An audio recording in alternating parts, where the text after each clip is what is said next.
هي الناس اللي قاعدة بتتكلم وبتهري إن عيلة العدل هي اللي بتتكلم باسم إدارة مجلس الزمالك، وإن هما اللي بيتفاوضوا مع الصفقات، وإن هما اللي بيتكلموا في البرامج. يعني هو أنت ما عندكش مخ؟ مش عارف إن جماهير الزمالك فقدت الثقة في الوقت الحالي في الإدارة إن هما يعملوا صفقات؟ فلازم يظهر وجوه جديدة عشان يقودوا الصفقات، عشان الجمهور ياخد ثقة. ولا أنت مش من هنا؟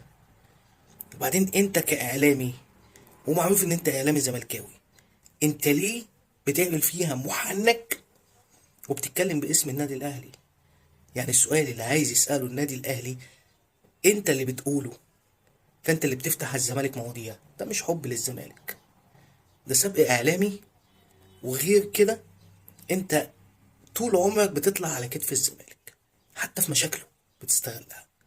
فانا عايز اسأل الناس دي سؤال شرير شوية: هو ايه علاقة الاهلي بشوال الرز لما اتكلم عنه لما عبد الله السعيد مضى للزمالك؟ ايه علاقة الكابتن طيار لما يتدخل في أزمة تذاكر بيراميدز والنادي الأهلي ويشتري كل التذاكر للنادي الأهلي؟